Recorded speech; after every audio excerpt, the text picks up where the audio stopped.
Macam mana kita nak bezakan bisikan daripada malaikat, yang mana bisikan daripada malaikat daripada Allah dengan bisikan daripada syaitan. Okey. Malaikat ni kita tahu dia ni kan ikut je kehendak Allah. Dia maksudnya dia menyampaikan bila Allah kata dia kira lurus bendul lah kan, dia tak ada auta, dia tak ada apa-apa. Dia ni malaikat ni dia bila Allah suruh Allah kata ya, Allah kata tak, Allah suruh buat apa dia buat. Dia ikut dia macam pesuruh lah kan. Jadi dia menyampaikan. Jadi malaikat ni dia tak macam kita kan. So apa yang Allah suruh dia sampaikan. Jadi macam mana kita nak tahu bisikan yang datang kat kita tu daripada malaikat? Kalau segi fiqhnya macam ni. Apa sahaja bisikan yang membawa kepada kebaikan, membawa kepada pahala, membawa kepada keadaan-keadaan yang lebih baik, mendekatkan kita kepada Allah Subhanahu Wa Taala dan menjauhkan kita daripada maksiat, menjauhkan kita daripada benda-benda yang tak sepatutnya, benda-benda yang mendatangkan dosa. So itulah basically daripada Allah melalui malaikat. Contoh kita nak tolong orang, ada detik hati nak tolong orang kan, so itu adalah daripada Allah melalui malaikat lah.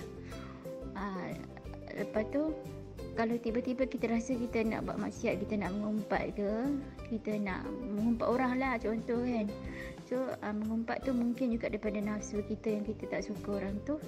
Lepas tu mula-mula kita mengumpat sikit je, lepas tu tiba-tiba kita jadi nak panjang. So nak mempanjangkan tu adalah daripada iblis lah, syaitan kan.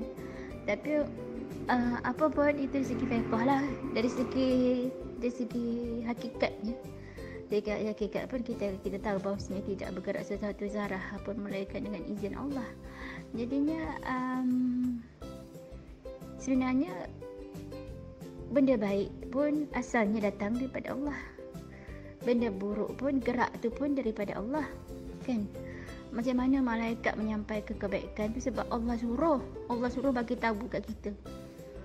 Tapi lalu malaikat pun bagi tahu kat kita, menyampaikan bisikan-bisikan tu. Kita pun dengar sebagai satu isyarat, satu bisikan.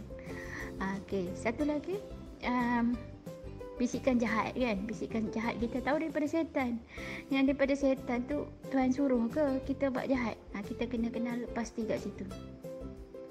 Takkan Allah yang maha kuasa, maha kaya, maha segala tu suruh kita buat jahat. Dan wa na'udzubillah min zalik, Allah tak pernah suruh kita buat jahat. Tapi Allah mengizinkan, contoh kan, bisikan jahat tu syaitan dah nak goda kita. Syaitan kan dah ada MOU daripada Allah dengan Allah Subhanahu Wa Taala. Dia dah minta izin untuk goda kita kan. Jadi syaitan ni dia dapat green light. Jadi Allah bagi izin tu untuk uji kita kan, keimanan kita kan. Jadi bila syaitan nak goda kita, dia mendatangkan bisikan. Jadi syaitan datang bisikan tu pun dengan izin Allah. Sebab kita tahu bahawasanya tidak bergerak sesuatu pun melainkan dengan gerak Allah, melainkan izin Allah. Jadi syaitan yang datang cucuk kita tu, keizinan tu datang daripada Allah. Adakah Allah itu tak sayang kita? Adakah Allah itu saja-saja nak perangkap kita? Bukan. Kita kena faham bahawasanya setiap apa yang Allah izin tu ada sebab dia kan. Jadi Allah Ta'ala bila dia izinkan syaitan cucuk kita tu, sebenarnya kita tahu Allah sebab Allah sedang menguji kita, sebab Allah nak tapis kita, nak menguji keimanan kita, sama ada kita nak bergerak kepada Allah ataupun kita nak mengikut hawa nafsu kita, ataupun kita nak ikut bisikan syaitan kan. Bukannya Allah tak tahu, kita tak berbuat pun Allah tahu dah kan. Contoh kita nak ambil periksa Allah tu, dia dah tahu kita akan lulus ataupun kita akan gagal, tapi manusia tak tahulah kan.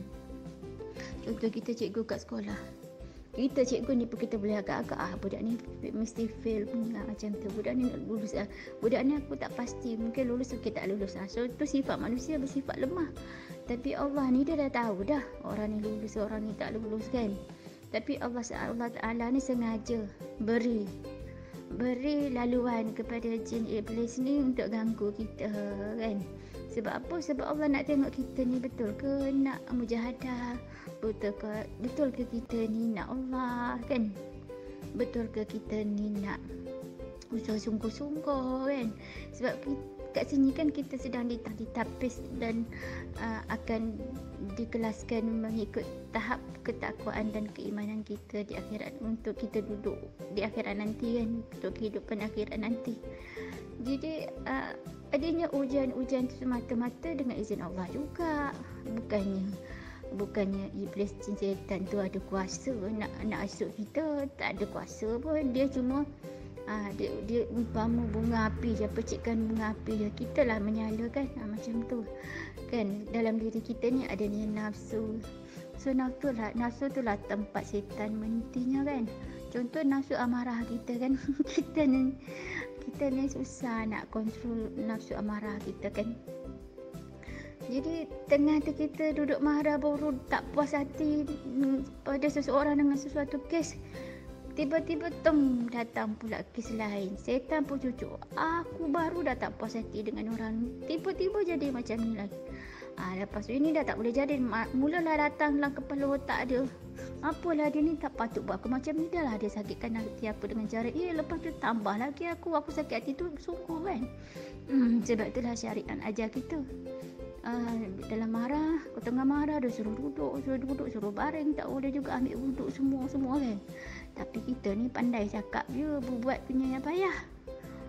Apa pun memang kita kena balik kepada syariat jugalah kan. Macam tu. Tapi apa pun itulah, mujahadah ni tak pernah berakhir sampailah kita mati. Apa pun hanya pada Allah lah kita mohon keselamatan. Mudah-mudahan sedikit usaha kita ni berbuahkan hasil yang membahagiakan kita lah untuk kehidupan akhirat kita, especially kan. InsyaAllah sama-samalah kita berdoa dan berserah diri pada Allah Subhanahu Wa Taala.